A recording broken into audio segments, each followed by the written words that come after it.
Ferrari and Monza here on iRacing for the Thrustmaster SF1000 challenge, brought to you of course by Thrustmaster. And well, what an exciting event we have got for you today, a 1 hour race around this historic venue of Monza. My name is Paul Smith. Alongside me in the commentary is of course Jonathan Simon. And Jonathan, 1 hour race with the Ferrari 488 GT3 to celebrate the launch of the Thrustmaster SF1000 wheel. Yep, certainly. It's a brilliant wheel add-on. It's a great rim. Certainly perfect for your sim racing endeavors. We also, Paul, send off this car in style because the new Ferrari GT3 will be out in a few days' time.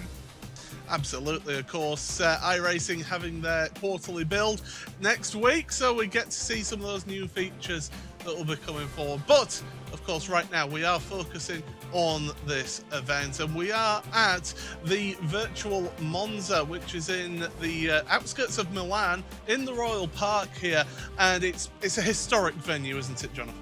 Yep, certainly. 5.7 kilometers on your units of choice, 6 braking zones, around 11 corners, around the third oldest purpose-built motor racing braking zones. A lot of traction areas, perfect for GT3 racing here today.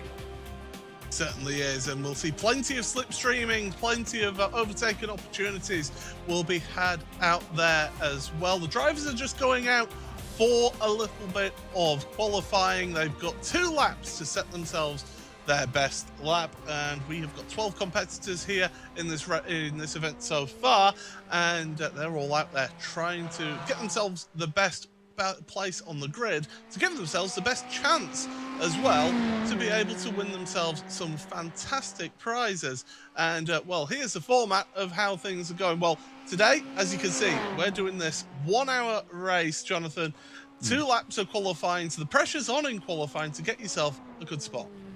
And if you're new to iRacing, welcome to simulated racing. Look how beautiful it looks here around Monza, a laser scan track. The setup today will be fixed, and that means every driver will be running equal cars. It is down to personal talent. We've got a big field of drivers. Some drivers almost have a 10,000 I rating. We'll get to them a little later on, but we're in qualifying for the moment. This is critical for grid position, Paul, because if you don't nail qualifying, you've only got 600 meters on the run from turn number 1, from pole position to turn number 1, as we see one of the drivers there clouding the curbs. Yeah, that's Sven Hasse, who you mentioned is one of our drivers who's nearly at 10,000 I rating. We will get into all of that during this race, of course. We've got plenty to discuss here in this race. But here he is, Sven, down into the Della Roggia. Beautiful chicane, you'll see those drivers fly over. But this is what they're all fighting for here today, Jonathan. Not only the prize fund, but also the top 3 getting this magnificent wheel. Yep, certainly. The prize fund is hungry. I would have loved to have been in this race for sure. There are 3 different splits. Now, if you're new to iRacing, what that means, it's based on your skill level or I rating. It's a sort of ranking that places you in the service relative to your driving skill. But how good is that? Thrustmaster are very generous and are awarding the podium from each split. And our split here today, number 1, a free Thrustmaster Formula Wheel add-on. It's the same wheel you've seen on the 2020 Formula One Ferrari vehicle that both Sebastian Vettel and Charles Leclerc drove last year. It's a 1-to-1 replica. It's 100% carbon fiber. It's even got an LCD display, Paul, if you want to hook onto your wheel as you sim race around different tracks like Monza.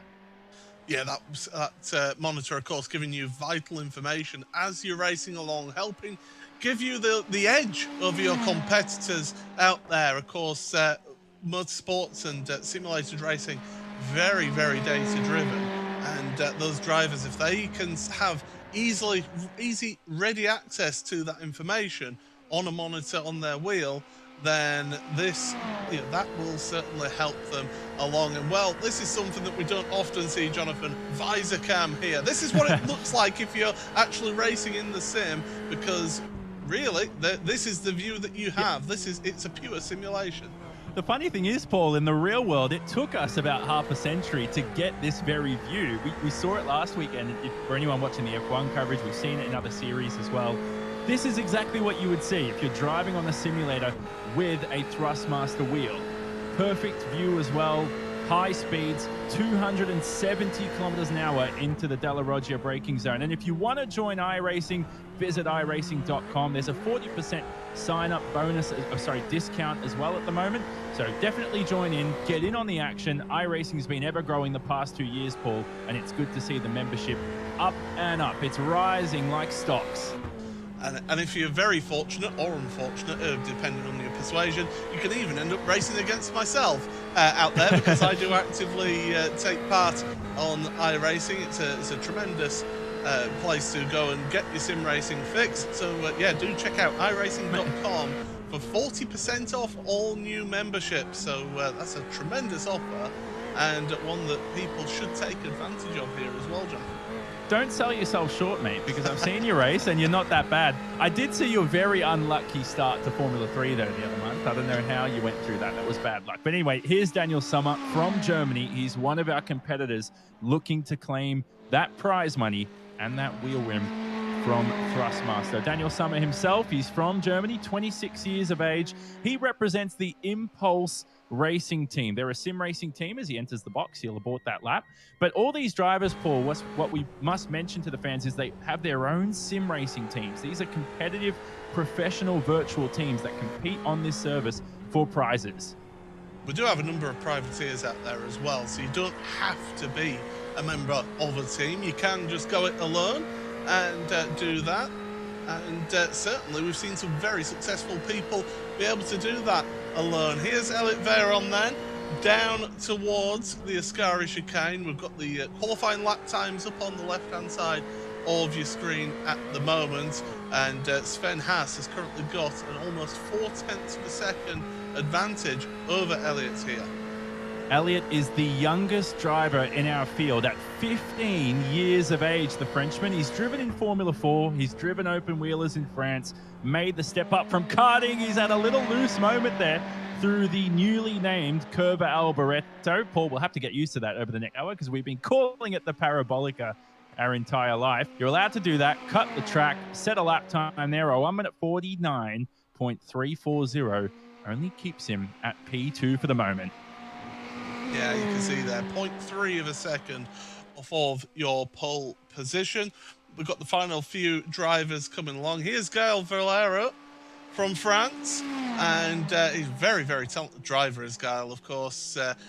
Finds himself through that final corner, hooking the inside wheel over the curb, trying to take the shortest distance to the line here. That's why the drivers are going right up to that wall. They're trying to cut as much of the track as possible there, Jonathan. And I know some series, some private leagues that you have on iRacing, because of course it's not just all the races that are officially supported by iRacing. There are also private leagues here on iRacing, so you get yourself into different championships. But there are some private leagues who do enforce track limits at that point, but here in this race, not so. And what's beautiful about iRacing, as Roger Resende will abort this lap, slow down for the moment through the Lesmo curves, is with iRacing they have automated stewards. So if you cut, let's say, too far off the track there at the Lesmos, you bounce over these chicanes too much, it will delete your lap time automatically, or you will be forced to slow down a certain amount. We ride back on board with Gael Valero, and he heads through the first couple of Lesmos. How beautiful is this track, Paul? Brought to iRacing in 2015 and still looks absolutely stunning. I love running this track as well. It's one of my favorite tracks to race at. It's a real sort of racers track. You can use a slipstream a lot, and late braking. If you're the last of the late breakers, which apparently I'm one of, which I never knew until I started racing around here, you could get some real moves, real ballsy moves done around this track. It's a tremendous track, but it's so difficult to extract the time out of as well. Well, who have we seen bomb it up the inside at this track? I know Lewis Hamilton 07. We've seen Daniel Ricciardo do that everywhere. And I could probably name some other drivers from different motor racing series too. But Valero here heads through. We're going with Curva Alboreto, Paul. In tribute for Michele Alboreto, who unfortunately passed away in 2001. They just renamed that corner after him. Valero across the line, just set a lap time for 5th. Does this climb him up the order? Now, we lost the totem pole. No, it doesn't.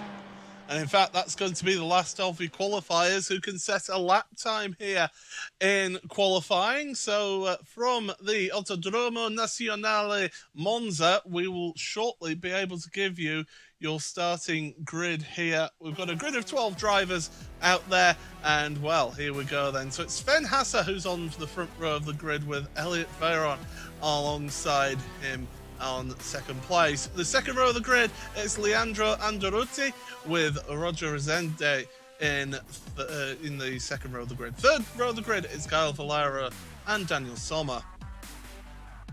Row number 4 then is Timo Hayden with Philip Klinger. Row 5 for Mike Wagner with Andrew Karen, our Canadian, on the grid here, and our only South Korean as well is Jo Hyuk Im as well, rounding out your grid here. And Gabi Montoro did not set a lap time, hence why he's not on our graphic there, but he does start on that last row of the grid here, Jonathan. So what are we expecting? It's a rolling start, an hour-long race.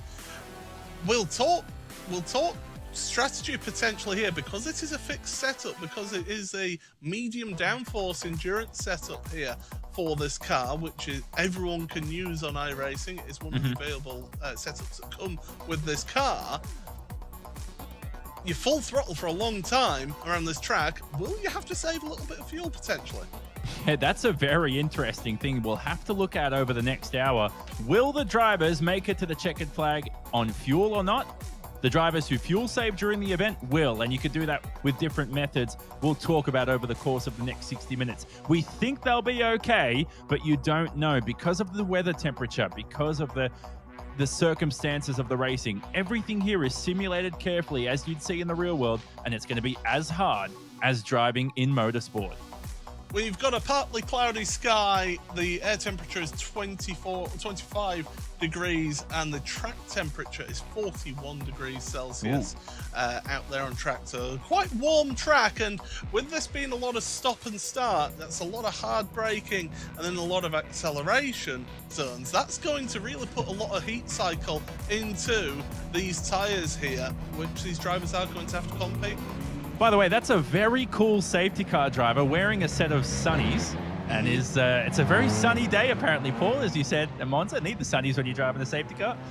As we will begin this race. So this is where we'll, just simulated wise, we'll begin our formation lap. And then, as you said, Paul, a rolling start. And you know, Paul, every time we head to Monza, the talk is, will you make it to the first chicane without contact? That's the question here today. These drivers are hungry for thousands of dollars worth of prizes, a beautiful Thrustmaster Formula One wheel. Let's see how they go.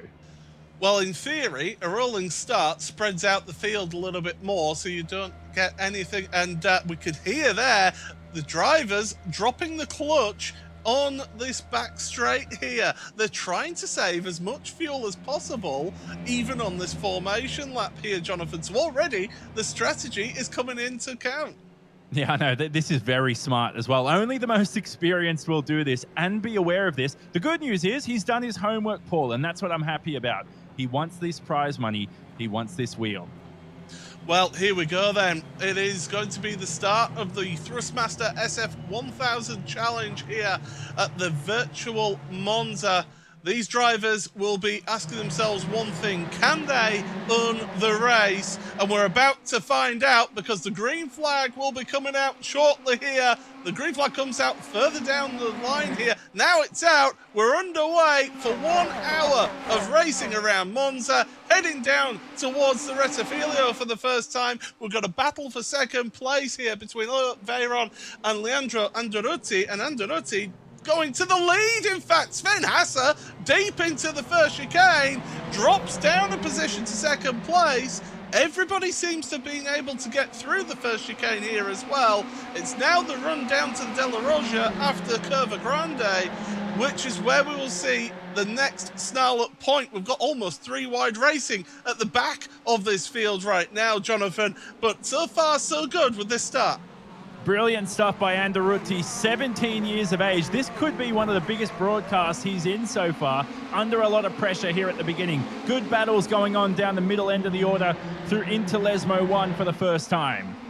Roger Resende then having to hold on ahead of Mike Wagner, who is both behind Daniel Sommer, who we're just looking at right now. Heading out of Lesmo 2, be careful of the track limits on the exit of that corner.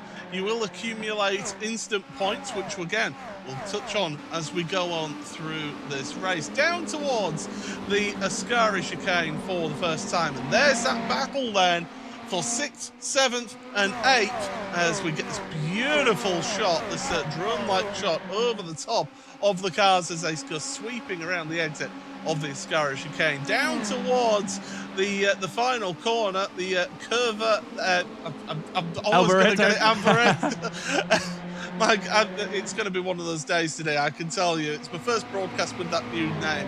Now, lead 3, they've got a slight gap here, but Sven Hasse has already got the slipstream now, Jonathan. Now, what do you reckon, Paul? This is great for Hasse, because if he led this race, it would be difficult to fuel save. But have a look at this. Valero's on the attack for second. Why not bomb it for first? And listen to that again, the driver's dipping the clutch. They're wanting to drop the revs as low as possible so that it can save as much fuel as possible. This is a strange situation. Wow. It's almost like a peloton where you've got the leader is going to be switched up all the time here because nobody wants to be just being out at the front and just holding that lead here.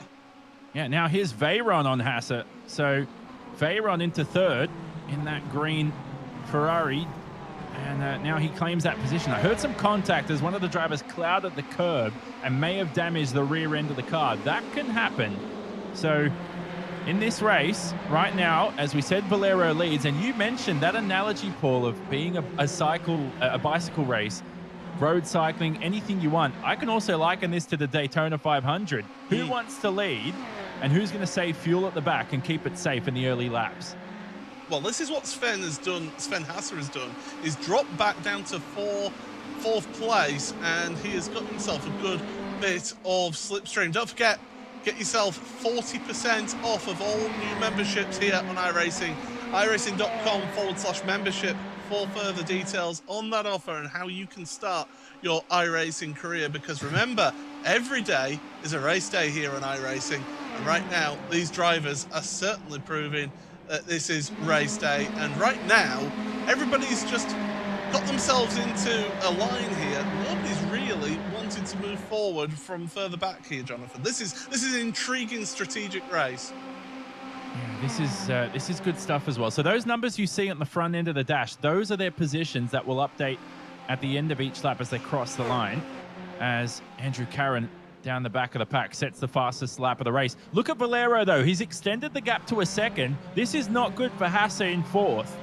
If he wants to claim these prizes, he needs to climb up and hunt these other drivers down. Will Valero have enough fuel for the finish? He seems confident enough to push this early. Well, he's confident to push this early, or he's thinking, I need to get a breakaway from these lot, try and pull away as much as possible while they're fuel saving, for me to get a splash and dash done, potentially. It's an intriguing strategy that could come into play here, although Andarutti is still in that slipstream, and as you can see on the timing tower on the left-hand side, is closing up at the moment as we look further down your order. This is in 7th place right now, and him just working his way through the second of the Lesmos, right up behind Resende and Sommer. Good to see a South Korean racing. Don't often see. Change of lead. Yep, there we go. So Andarutti, no, excuse me, that's for second place.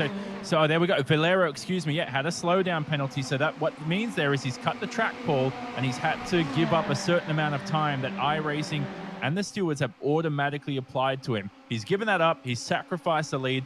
Andarutti snatches first place. But it's not the end of the world for him here. He has slotted into third place. So he's found himself in a good position in that queue of cars where he can do a little bit of fuel saving here. They're all running the same equal setup, and in fact, he was looking like he was. I've done that before. He did the fake into the pit lane there, which you normally see that, Jonathan, in the oval races when you're coming to like a caution period. Yeah, well, this is a very shaky I'm not sure what Valero is doing here. So he finally takes the racing line into the Della Roggia. Not the Della Roggia, sorry, the Della Rettifilio, the first chicane. And we'll head over to the second chicane as we look down the back of the pack. This is Resende versus our South Korean driver of Jo Ho Kim. As I mentioned before, great to see a South Korean represented on iRacing. Haven't seen many of them racing around, and great to see that we've got a very fast talent as well in this race. Well, here is what happened to the person who was our race leader there. Cut the course too much there over the curbs, got himself a slowdown penalty, and that is why he ended up losing that lead, did Veyron, and but has found himself back into second place. Again, keep up to date with everything happening in this race. On the left-hand side, you can see that timing tower, and you can see how the entire field here is covered by 5 seconds, and it's the battle for third place that we're focusing on right now. Sven Hasse looking to the outside, and Valero feeling the need to go defensive, and that's actually allowed a breakaway. Yeah, and so this is important. You've got to get rid of him as quickly as possible. Valero's just dropping further and further back after that slowdown penalty. Is Valero, with him leaping over the curb like he did, has he damaged his floor and his rear diffuser, which is potentially slowing him down top speed-wise? That could be what's happening right now, that he can't keep up with people. Although saying that, he's just pulling out of the slipstream alongside Sven Hasse right now. Well, we'll see. I'm not sure if it'll hurt him in a straight line. Could hurt the ride heights. Oh, no, that's going to be... I thought they were going to make contact. No. They do. Hasse and Valero make contact. What a clumsy incident. And, of course, they've both cut across the first chicane there, so they're both going to have a slowdown penalty. This is a nightmare for Sven Hasse, the man who set pole position in this race. They're getting back up to speed right now, but that's dropped themselves down. That's dropped Hasse down to 8th place and Valero down to 10th place. So, again, they got themselves a little bit too close together there, Jonathan, and you called it right there. Clumsy contact between the two of them. Yeah, it was just bizarre as well. I'll definitely want a second look at it. And I really feel like Hasse, the German, who was on the inside, so there he is. Now, has he been left enough room? And yeah, I feel like... You feel like that's on Hasse, Paul? Yeah, he's come across him, just misjudged it. Yeah, and it's so difficult to be able to judge your distance there. Of course, some people will be racing in VR. You get people racing with 3 screens with a more sort of wider field of view. Some drivers, like myself, only use a single screen, so that can restrict your field of view as well. So, you know, anybody really can race depending on their setups. You don't have to have a fully high-end computer to be able to race in an event like this. Yeah, we should talk about that as we ride on board with the youngest driver in the field, as the single screen some people aren't a fan of because you don't get that immersion from the left and right side, but some people even bring a single screen of curved monitors, don't they, Paul? Where it's about, you know, stretches over you, like it gives you 180 degrees of field of vision. Very, very wicked stuff. I remember the dates of sim racing when I first got into it about 10, 15 years ago when I was a kid, and I just remember people racing on CRT monitors and all this stuff, just racing on a wooden chair, and it's great to see all the cockpits, the brilliant Thrustmaster wheels you can get these days. It really adds to the immersion that you want when you can't race a car in the real world, or maybe the budgets don't allow you to sometimes. Yeah, you really know how to make a man feel old when you say 10 or 15 years ago you were a kid. But this is what we're seeing right now. And, well, coming through the field here in 4th place now is our South Korean entry, Jo Hyuk-eum. And, well, he's found himself in 4th place right now. Look at that. Started on the back row of the grid, Jonathan. This is a sterling drive. Now, is he running a different race to everyone else? Is he just trying to work his way forward and use that slipstream to his advantage and save enough fuel at this stage of the race now so that then, if he does hit the front of the field, can then just keep going full flat out? Well, you said a lot of stuff. It's 1:30 in the morning in South Korea, so we hope his brain is functioning to calculate all this at once. So, a very good point to bring up, and I certainly think I think you can get the fuel saving out of the way, can't you already? If you've done it in these first 10 minutes, I think you're fine to make the checkered flag. Don't you reckon? you want to make sure that you have a little bit in the bag so that if you do need to, you can really push it. Yeah, and for burnouts. Celebratory burnouts. Yeah, that's the most important thing that we've got to think of here. But you got to make it to the end to make this one count. You can see how close this field is. As I say, 6 seconds covering the entirety of the field right now. Although there is a bit of a separation, isn't there? From 8th place back, as there's the move to the inside. The number 7 of him up into 3rd place now. So the South Korean making moves even further forward in this field. As we've got a car has cut through the chicane, they'll get a slowdown penalty, and they'll have to drop towards the rear of the field right now. So mistake, it's an easy mistake to make as well, isn't it, into that first chicane? Yeah, we've seen Marcus Ericsson bottle it in F1 about a few years ago. Had a brakes failure, I think, and just crashed. We've seen many different drivers make mistakes through there. I've seen GT starts here in the real world that have had pile-ups of 10 drivers. They've consisted of millions of dollars of damage, as it was Timo Hayden, I believe. And here's a replay of him who, under braking, what's gone wrong for the German? Oh, there. Oh, he's touched the grass, hasn't he? Yeah. And that might as well. And are you allowed to do that? Well, he will cop a slowdown penalty. Yeah. I feel like those boards there are visual. I mean, you are, strictly speaking, supposed to go around those boards to slow you down for returning to the track. But, you know, some drivers decide to just keep it flat out, cut through, and then serve the slowdown penalty. So it depends on your persuasion there. Hayden has actually dropped down to the back of the field here in all of this, and in fact, he is out of the race. He's done. He's retired his car. So we're down to 11 drivers in this race. Please don't say this is going to be a race of attrition, because it shouldn't be. It does sound cliched, because we do hear that sometimes, but when you've got $8,000 of cash to win, and the top 3 each get a Thrustmaster wheel, as we see a move down the back end of the order here. That is, now was that Haas on Sven, Wagner?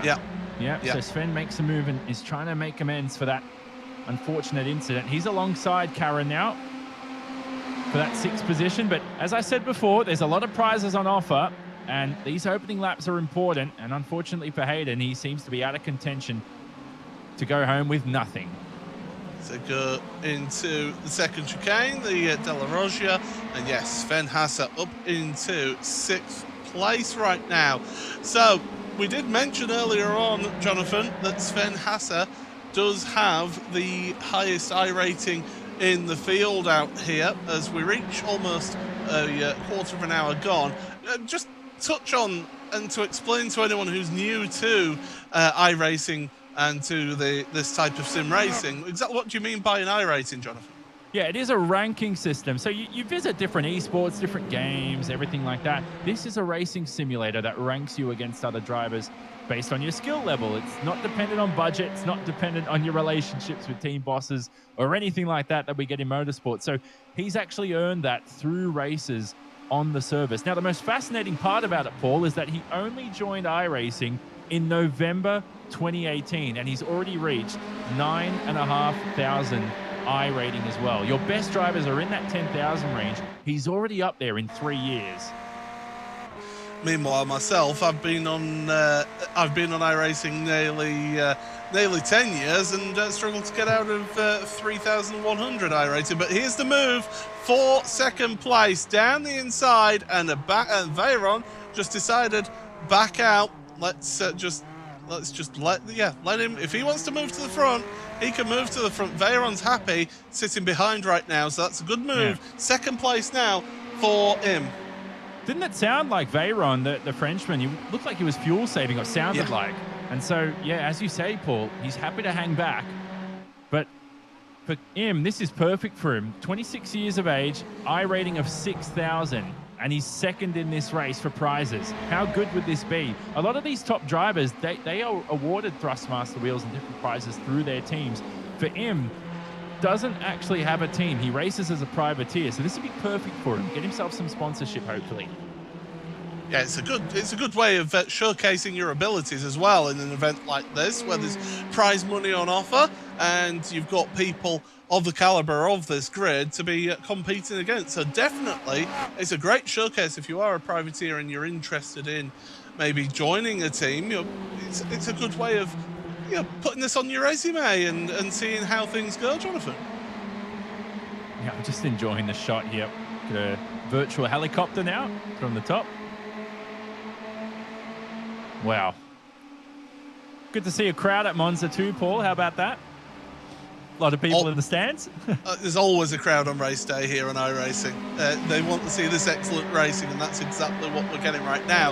And Andretti, I think, is going to just back out of this one. I don't expect to see him make any defensive moves because Im is coming through and he wants to take the lead. He's in the slipstream. You can see him catching up there and he's backing out of it. He's doing a little bit of fuel saving now as Im. So he wanted to get himself there, Jonathan, up to the front to try and give himself the best opportunity for later on in the race. Speaking of moving to the front, Sven Hasse just moved past. I think it was 2 drivers in that one move. Nice move by Sven Hasse. He's back in contention. I was worried about him, Paul, after that little first chicanery, you could say, pun intended, as Hasse is now back into the 4th position and still within 1 second of the lead. This is what I love about tin top racing, is that you can get this close racing, you get these close gaps. You need to be millimeter perfect as we ride on board with the German through Lesmo 1. And then to the Curva de Lesmo number 2 here. Look at the camber on the apex. Can really unsettle the rear end of the car. And then let's have a listen at the end of the straight and see if he backs off. See, he'll take the slipstream here. He won't want to enter the corner too fast. Will he save fuel, though? And did you hear that? And straight away engage the clutch, cut off the engine, cut off the revs, and saved possibly a most minuscule amount of fuel. And that tells me, Paul, these drivers have not done enough to make the checkered flag, and they do not want to pit. Yeah, absolutely. And that's why you saw him, who's been working his way forward, just decide, you know what, I'm staying behind now. I don't want to go to the front of this field because there is only 3.5 seconds covering this field now. You can see them all in one shot right there coming out of the final corner of Alboreto there across the start and finish line once again, and Im just catches up to the back of the leader and then says, I'll show my nose, but I'm not making moves. Making moves, however, is Sven Hasse past 2 people up into 2nd place. I thought he was going to take all 3. Oh, that would have been magnificent. So 2 for the price of 1 for the 2nd time. He's got some good discount deals the past couple of laps on overtakes. Did you see the oval, Paul, on that heli shot we got? That was awesome. Something you can actually drive on iRacing is the old banked oval. Very unsafe to do in the real world, so we only allow you to do it on a simulator like iRacing. Some good fun. You can drive it counterclockwise or clockwise as well. But Hasse now, who's fuel saving, you reckon he'll be happy to sit in 2nd? I don't see any reason for him to head into 1st. Yeah, if you're anybody in this queue of cars, you're not wanting to move to 1st. In fact, with how strong and how close this field is, as here we go, a replay of that move by Sven Hasse then down to the 1st corner, and it shows how much those drivers are using enough a technique of lifting and coasting into the corners there. 2 drivers in one move down the inside. Sven Hasse, you can see on that dashboard there, the monitor there is him in his rear view, and he doesn't need to worry about him for the time being as they head on down the back straight, back towards Curva Alboreto once again. You see, I'm picking it up, Jonathan. Yeah, good stuff. I like it. But your leader, Andretti, now he's been in the lead for quite a while here, coming up to the end of lap 11 of this race. It's an hour-long race. He'll be having to do more and more fuel saving towards the end of this race because he is the one cutting the path for the rest of this field. Yeah, exactly. He's punching that hole in the air. This is the European Daytona 500 today, it feels like. As Andretti's run it deep. And Hasse will be all over him on the exit. Now, will he decide to pull off the move? He's got 2 options here. Just pull off the move now, run away from the pack, because we know he's the quickest. But on race day, can he execute and take that victory and take home the $5,000, and the Thrustmaster SF1000 wheel. Did you hear that? Well, ironically, you wouldn't have heard anything because there was no engine. It was cut out completely. He's still fuel saving. Yeah, they're all having to here, and this is helping keep the field close together. Also helping keep the field close together is the fact that it is a fixed setup this race, so they're all on the same setup as well. That's helping keeping it all nice and close. And there you see Kyle Valero moving forward up into 6th place. He's now got Sommer in his sights, and behind him Resende. Well, he's just having to play that patient game. But we see this time and again. We see it, of course, in the in various oval series that you can also participate on iRacing as well. It's not just road racing. You've got oval racing, you've got dirt road, you've got dirt oval as well. So plenty for everybody out there. And of course, don't forget, you can log on at iRacing.com. Yes. Start your iRacing career. You know, if you are interested, we'd love to have you along. And well, you know, it's every opportunity that you want. If you want to race rallycross, you can race rallycross. If you want to race GT3 cars like these, you can do. If you want to race a NASCAR, you can do. It's a full smorgasbord. It's a veritable smorgasbord of choice out there on iRacing. And there's a move for 3rd place, and that's Veyron now moving forward, and Valero has made his way past Sommer. So we've got movement in this field here, Jonathan. Yeah, there seems to be some peckish drivers in this race, but there are also some that don't want to give up the lead at all. And Anderuti, for example. Well, I don't know if he doesn't want to give it up or if nobody wants to take it from him. Well, as they all travel through the Della Roggia for the 2nd time. Good old curve, Alboreto. It's good that you're getting that right at this point. Where good on Michele Alboreto. Unfortunately, we mentioned, passed away in 2001. 5-time F1 Grand Prix winner, a legend in motorsports for sure, the Italian, and great tribute that Monza have done that recently in the past couple of weeks. Talking about motor racing, Formula One will be here next weekend, Paul, at Monza itself. And we'll be racing around this very circuit, as the iRacing stewards in a very precarious position there watching the action. Good to see him on board and good to see him watching the action. Hope you're enjoying this at home as well. Plenty of racing action to go, still 30 minutes in this event. And we still look to see if Hasse will claim the lead or continue to fuel save. Yeah, we'll have to pay attention to this one then as they run through in towards Curva Alboreto, and Valero making moves through that final corner. He's going to look to the inside and try and get the run. But let's go on board and give you some full throttle.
Well, a real heart-in-mouth moment right there for the man who was shortly a race leader, Guy Valera, ran wide through the Ascari chicane and, yeah, really had a bit of a brown trouser moment, but is back out on track in second place. Now, what I will say is that you can hear on that full throttle section there, Jonathan, how much these drivers are fuel saving and trying to look after the fuel. Normally with these GT3 cars you would normally be able to go about an hour or so, but with this setup, with so much full throttle here, it's proving to be a challenge. Yeah, it is a medium downforce setup around Monza, and you're on the throttle for a lot. There's a lot of drag as well, and there's a lot of fuel being used. So as you said, there is just over an hour's worth of fuel as we watch a replay of what happened to your leader there through the exit of Ascari.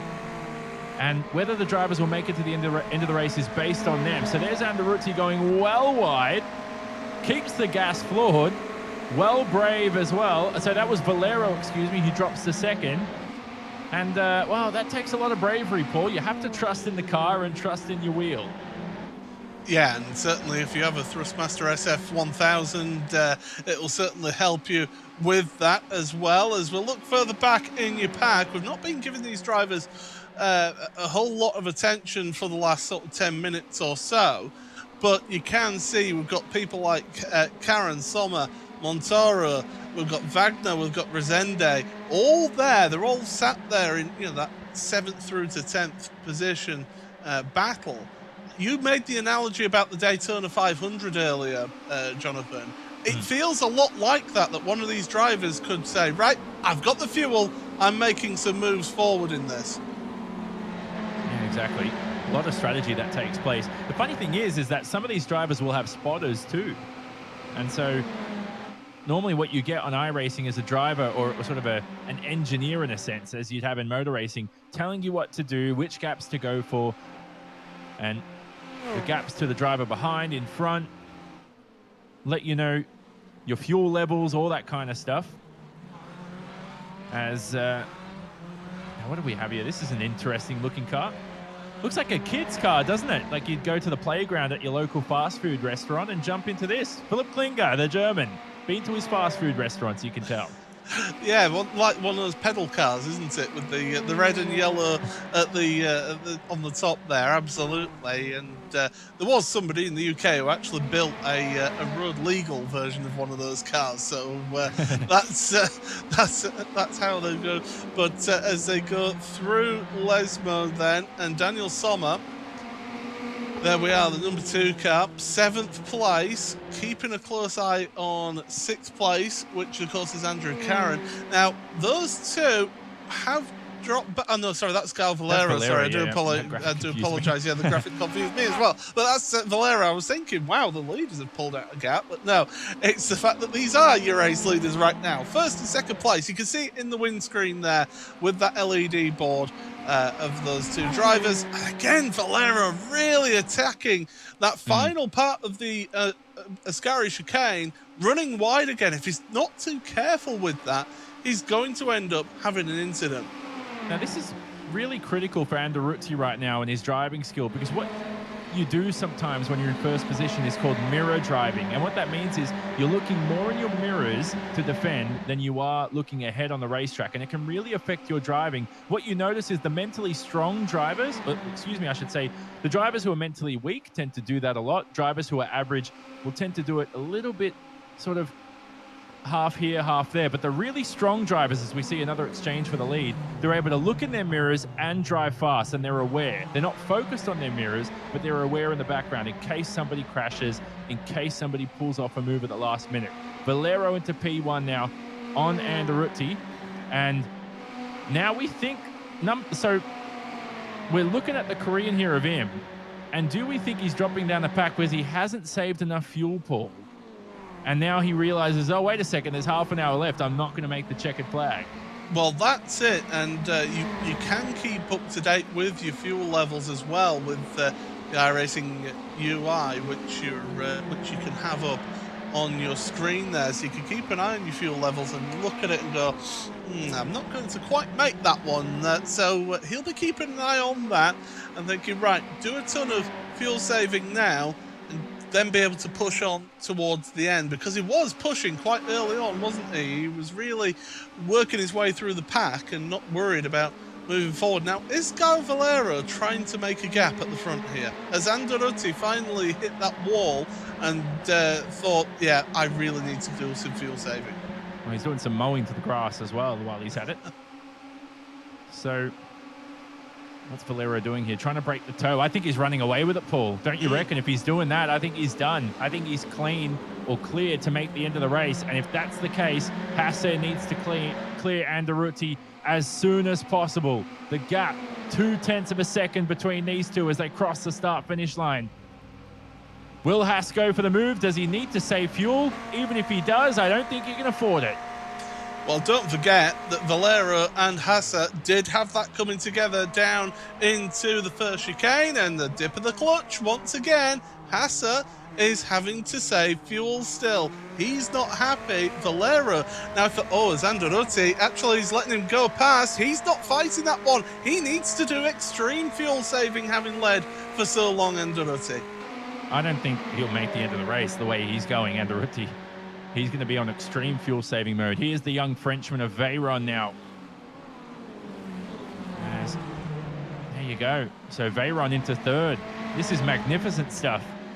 Anderutti is in huge trouble to make the end of the race. We think Korean Jo Hok-im will also fail to make the checkered flag at this rate. We don't have those numbers live. This is all local. The teams will know it. The drivers will know it.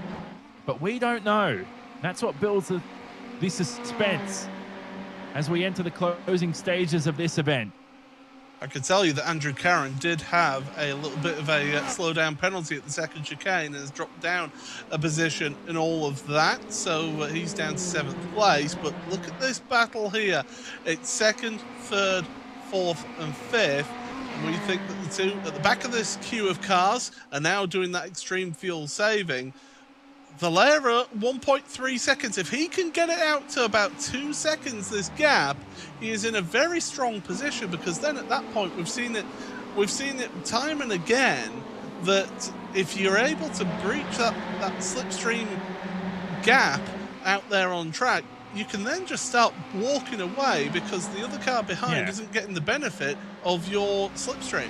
But here's the difference, Paul. In the time attack challenge to make this event and make the top 12 to enter this race, Hasse was 3.5 tenths quicker than Valero in the first position. So if Hasse is good on fuel, he will close that gap down based on skill.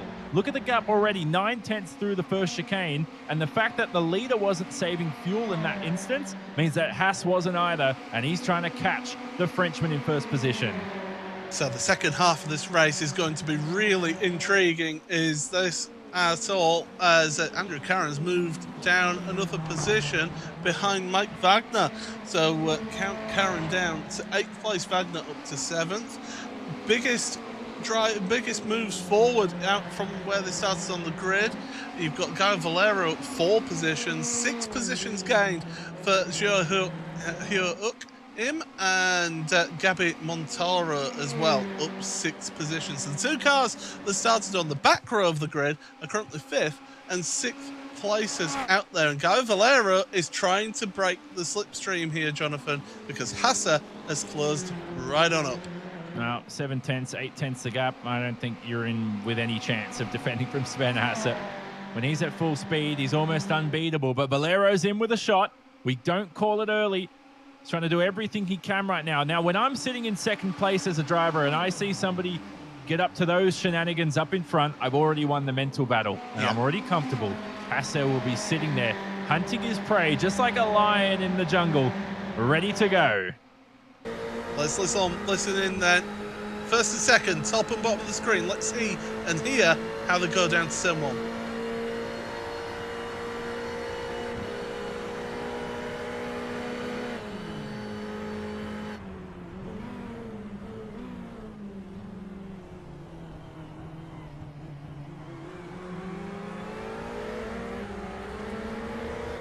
Well, as we go through the first chicane, so yeah, second place then, which is Sven Hasse, clutched, found himself the fastest lap as well in all of this, as they're heading down to the second chicane. Down to and out of the second chicane they go. The question is now, how will they get on in all of this? Will they be able to work their way through the Lesmos they go? And well, look at that again, Valero just having to move right and left. You said, Jonathan, you said it perfectly. If you're that car behind, if you're that car behind, it's just, well, just hold your line. You don't need to follow the car in front if they're going weaving down the straight.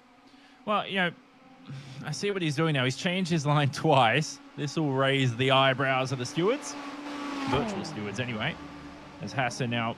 Now, did he enable the clutch there? Did you hear that? Yeah, I heard that as well. So he's still doing some fuel saving as Sven Hasse.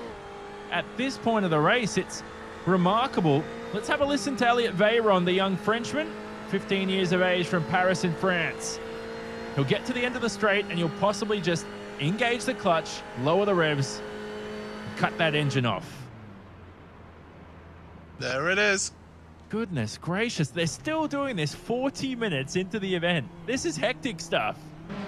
This tells me that this race could have a twist in its tail yet. We could see whoever can do fuel saving the most be able to get the win out of all of this. Valero again taking the high line through Curva Grande, does not want to give Sven Hasse the slipstream there down into the chicane. So this is going to be an intriguing one, and what this has allowed to happen is Veyron, Im, Andaruti, Montoro, Wagner, Karen, Sommer, Resende and Klinger all catch up to the lead too. They had been able to pull out a little bit of a gap, but this field has closed right back on up again, Jonathan. Hasse's having nothing of it as well. Hasse's just sitting there enjoying his time. Probably thinks Valero's a borderline lunatic at this point in the race, swerving all over the place doing that. Bad news is that Veyron is right behind and ready to pounce. It's a 3-horse race. And again, Valero. He's got a French compatriot in third, ready to help him in this sandwich, but they're all out for their own here. $5,000 on the line, $8,000 in total for your top three. Let's listen into your leader.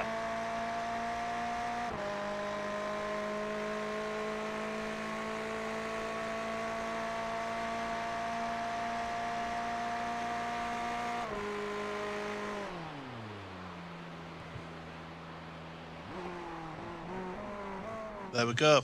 Guy Valero feeling the need to dip the clutch, let the engine die down, save that fuel. He's at the front of the field, and this is what Sven Hasse is comfortable doing now. He's comfortable being in that second place. He doesn't have to push forward and try and get to lead. The only time you need to be in the lead here, Jonathan, is the last lap as you go across that line. Well, here's the driver we think has the least amount of fuel at this stage of the race. We at least speculate. And you can pretty much see 4 of the drivers in front hunting down for those top 3 positions. Remember, $5,000 to the winner, $2,000 for second, $1,000 for third, and a beautiful Thrustmaster wheel. An SF1000 add-on, the same wheel that Ferrari's Formula One team used last year in their 2020 campaign. Each driver on the podium gets to claim one thanks to Thrustmaster. He's been fuel saving every corner, Paul. Who knows if he'll even receive the checkered flag? Yeah, this is getting really extreme now. I think these drivers, they thought, all right, at the start of the race, we need to do a little bit of fuel saving, but we should be good. Whereas now, I think they're all realizing this is a lot tighter than they expected it to be, and they're all having to fuel save all the way through. There's a move for second place. Veyron has decided here. He's had enough. Yeah, he's going forward. Yeah, he's had enough, Paul. Sorry to cut you off there. He's fed up with this, I would say. Oh, he's so quick as Veyron. You go on. But if he's Sven Hasse, it's not the end of the world for you right now, because you've seen how many times he's made those moves into turn 1. This is exciting stuff as well. Everybody looking for the same piece of real estate into one. We've got 2 wide action, almost 3 wide into the braking zone as well. Oh my goodness. Good stuff here racing in the field. Hasse's dropped down the order, now into 4th after all that. Imtu is down to 6 as well. Wagner's lost a position and all of that. And Montoro, the big mover in all of this, up positions now, up into 5th place here. Started at the back of your grid here. So it shows that you don't give up, even if you're at the back of the grid here in an iRacing race. No, certainly not. Well said. As him now, our South Korean, he's dropped down to 7th. And who was the other one? Anderuti, so in 3rd at the moment, Anderuti.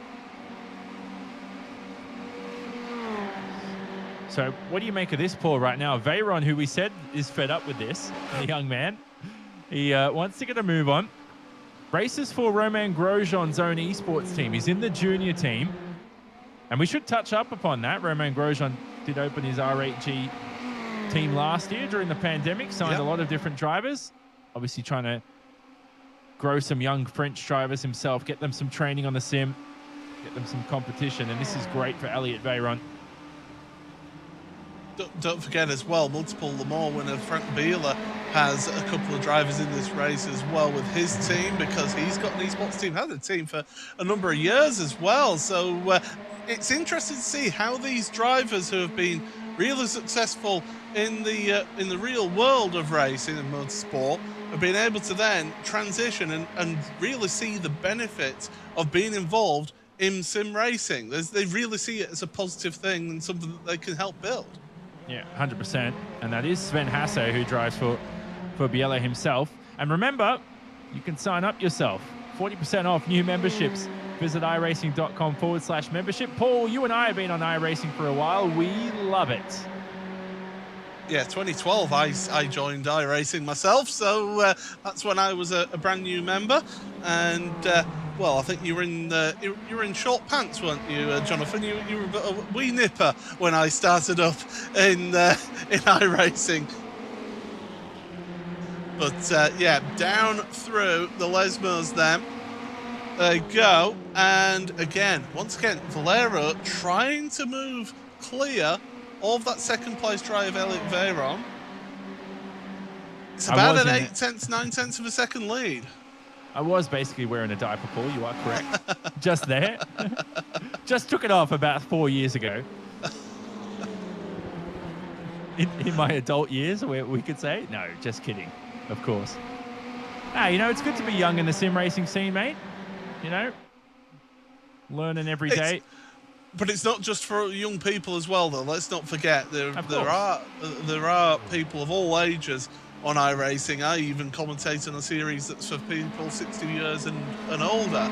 So there's a specific, there's even private championships that are run on iRacing that are for the more seasoned racer out there. Here's Leandro Anderuti.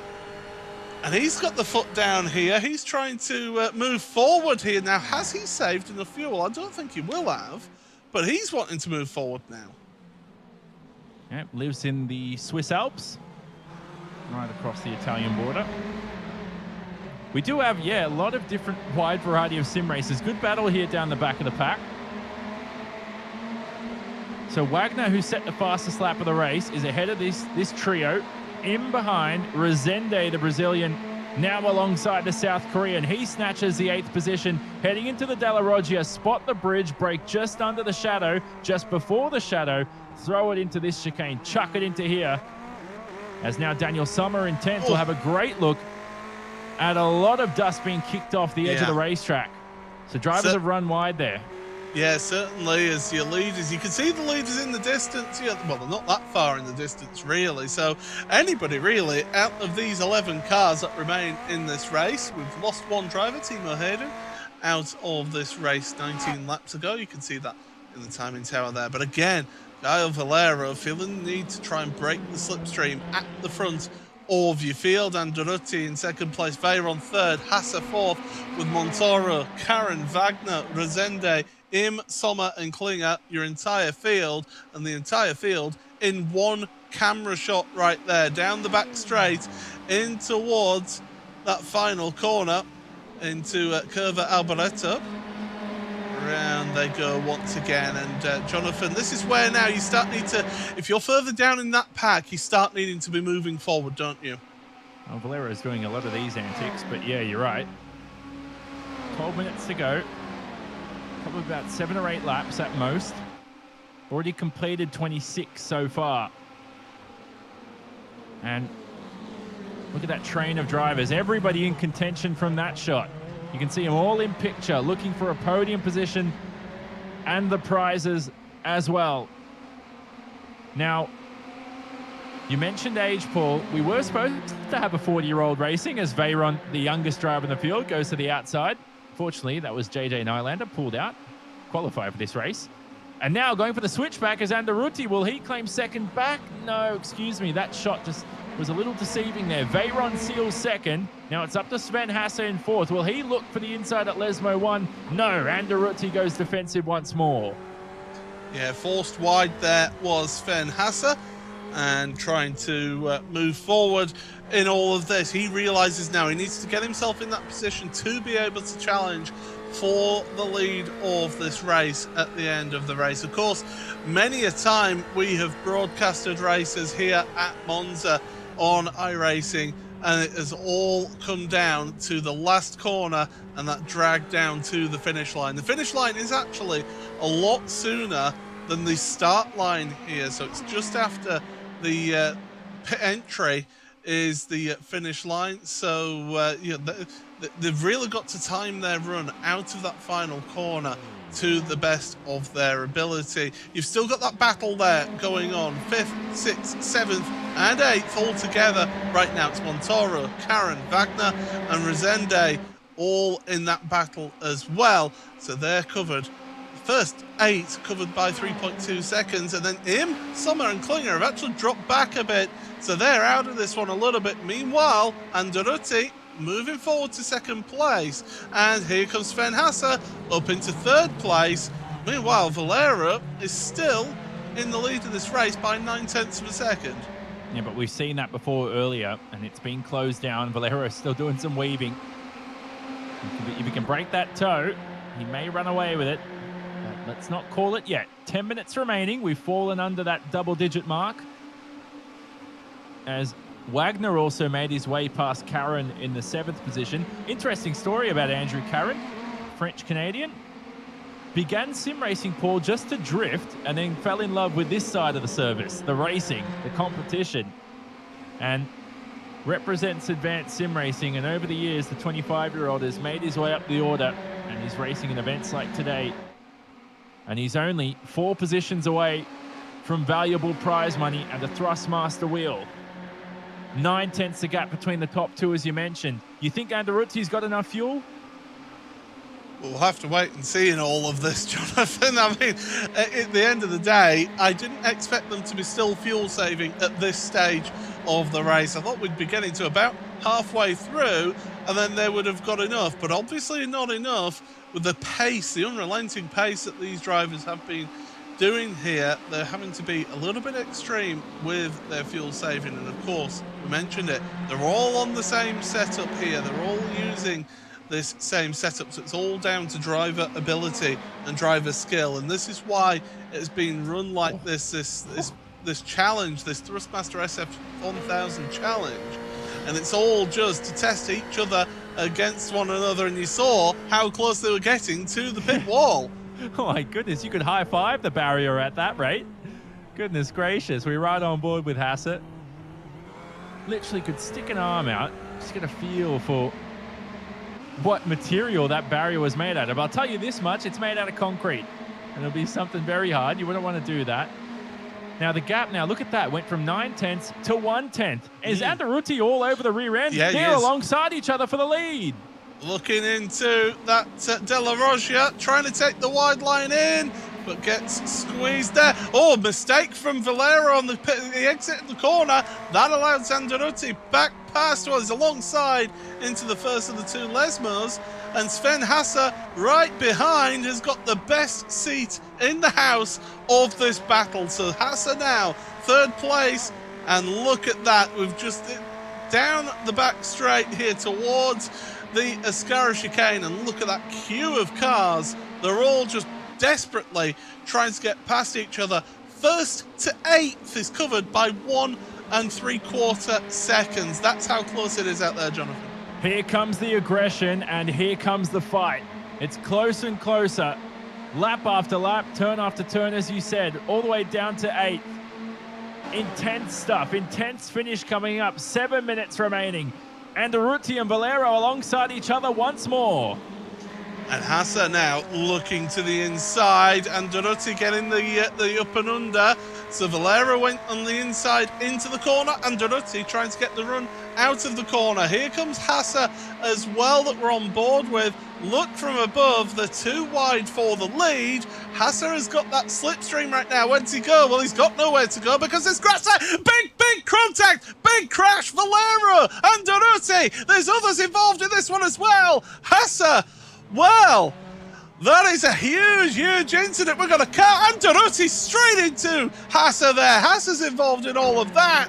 And that means that Veyron is incredibly in the lead of all of this. Montoura's second, Karen third place, Resende's fourth. They're battling for the lead. But my goodness, that was carnage down at the De La Rogia, at the Rettifilia. Yep, that was ridiculous. It really was. It really was ridiculous. Just very clumsy. I knew the drivers were going to get aggressive, but to bump draft half the rear end of a car and then to rejoin the racetrack like that. I know there's prizes on offer, but there's certainly morals to be had as well. That's shaken up the order quite a bit. Montoro, the Spaniard, leads. 17 years of age and could be $5,000 richer at the end of this race. He started last, Paul, and he's up into first. I get the feeling that Sven Hasse went for a move that wasn't on because the pit exit, yeah, he was alongside there, but there's grass at the end of that pit exit. He tried to come back onto the track through the side of Andaruti. Andaruti didn't have to give him the space there. He didn't have to, but out of self-preservation, maybe he should. I want to see the replay of it, hopefully, but at this level, you should be able to hold the brake and not rejoin the racetrack like that. Absolutely. Put other drivers at dangers. It's, in my opinion, obviously just plain stupidity. But anyway, we head back to the racing because we've still got a race on our hands. Veyron survived it all, though, Paul, the Frenchman, and he's still in contention for a prize at the Thrustmaster wheel. Here's a look at everything that happened. Yeah, so it's the move down into CC. Hasse is going to move to the side there, and then he sees that the grass is involved, and bang, contact between them. There's multiple cars involved.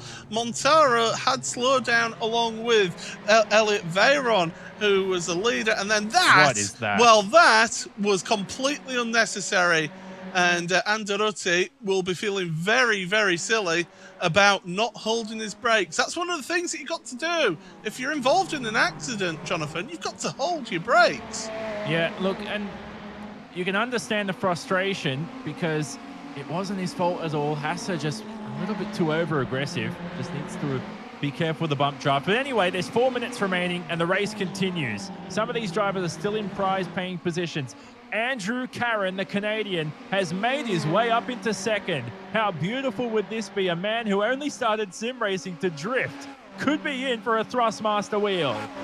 And also a fair amount of money as well. Let's not forget that. Currently in second place, Andrew Caron on for $2,000. But it's the battle for third place. Veyron must have damage there. He has got damage, and that's slowing him down. Resende, Sommer, Wagner, all together with him. Klinger there as well. And he's just not got the pace, and he's having to let them all by. There's very little that he can do about that. into that final corner. We're going to come out and it's going to be about 2 laps remaining of this race. But crucially, Jonathan, your race leader has pulled out a tremendous gap now. It's 2.2 seconds.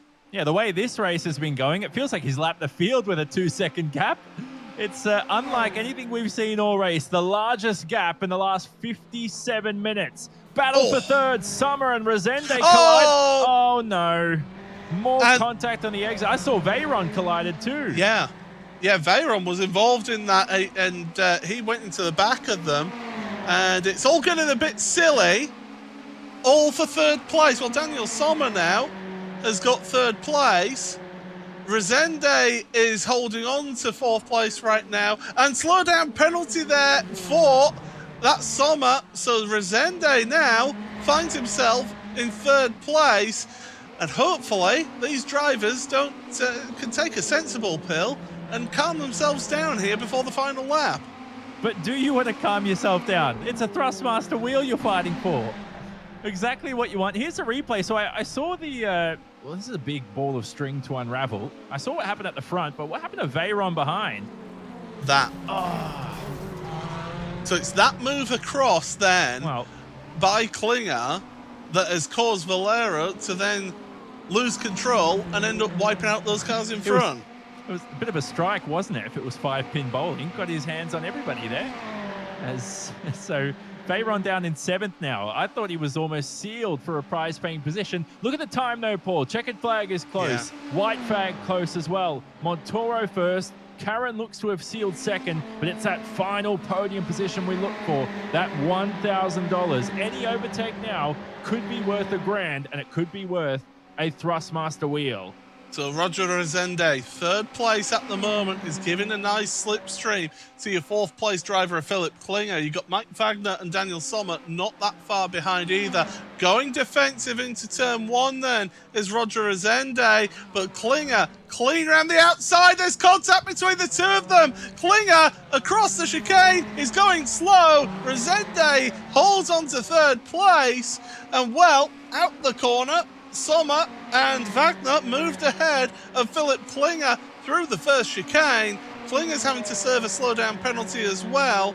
So down into the first chicane. This should be the final lap of the race because there's 30 seconds remaining here. Your race leader is just going into the Lesmos right now. So this is all battling 4th, 5th and 6th place now that we're looking at, because Resende has got himself a nice almost 2-second lead over Wagner, Sommer and Klinger. These drivers battling it out for scraps where it's not prize playing positions down towards the Ascara chicane for the final time. And these drivers will try and sort themselves out, but it's been a hectic final 10 minutes of this race. And it all kicked off with that incident with Hassa, Andretti and Valero. But one driver has found himself at the front of the field from last to 1st place in this event. What a tremendous drive for Gabi Montoro as he comes through the final corner. The Spaniard will be seeing the checkered flag and will be seeing the opportunity to win a Thrustmaster Ferrari SF1000 edition wheel and $5,000. Who's going to get 2nd across the line here? It's absolutely neck and neck, and it's Roger Resende who gets 2nd place. I feel that Andrew Caron ran out of fuel across the line there. Mike Wagner in 4th place ahead of Philip Klinger. Elliot Veyron 5th place, 6th place, sorry, with Johio Uk Im in 7th, and Daniel Sommer will round out the 8 finishers in this race. Jonathan, what an end to that race. What a finish as well. You were spot on, Paul. The Canadian Andrew Caron ran out of fuel across the line. He was nowhere to be seen. The good news is your top 3 claim a Thrustmaster SF1000 wheel add-on, but Andrew Caron just lost $1,000 there across the line by running out of fuel in his Ferrari. Well, there are your results as they cross the line. And, well, there you go. Gabi Montoro, 4.7 seconds is his victory by. That is a tremendous drive from last place on the grid to 1st place. Okay, he had a bit of fortune go his way, but it certainly worked out for him. And there you see the last of the drivers who did not finish on the race. We're going to have a look then, Jonathan, and this is the battle for second place through that final corner. There was a car go off in the background, but it was Andrew Karen, as you pointed out, ran out of fuel. Yeah, so have a look at this on the exit. Karen, they're alongside each other. Now, initially, this seemed like a little bit of a cartoon. Is this Wile E. Coyote versus the Roadrunner? One's ahead, the other one grabs the slipstream, now the other pulls ahead. It certainly felt like an animated series from the 1960s. Roger Resende takes second place, $2,000, and his very own Thrustmaster SF1000 wheel add-on. Well, what a tremendous event that has been. It was certainly had thrills and spills aplenty in that one, even with a 12-car grid. That was tremendous excitement. Jonathan, final thoughts? I mean, what an opportunity for those drivers to win these prizes. And congratulations, I would say, to the top three. Yeah, certainly as well. Congratulations to Gabby Montoro. Now, what a send-off for this car, Paul. The Ferrari's done. A new Ferrari comes in as well. Thanks to Thrustmaster for holding this event. I enjoyed it. What a thrill. Yeah, absolutely. So we've got the Ferrari 488 GT3 Evo car coming to iRacing this Wednesday with their quarterly build. And of course, there'll be plenty of other new features coming to iRacing this Wednesday. And of course, if you want to take advantage of having a look at them and having a go at sim racing yourself on iRacing, then head on over to iRacing.com and get yourself a brand new membership. Join all of these drivers and many more, thousands, hundreds of thousands even, on iRacing. So 40% off brand new memberships, iRacing.com for further details of how to use that. But from us, that's all that we're going to have time for here. Thank you very much to Jonathan Simon for joining me here in commentary. It's been a pleasure to have you, as always. I've been Paul Smith from everybody behind the scenes here at iRacing as well. We will bid you farewell from this Thrustmaster SF1000 Challenge race at Monza. Goodbye.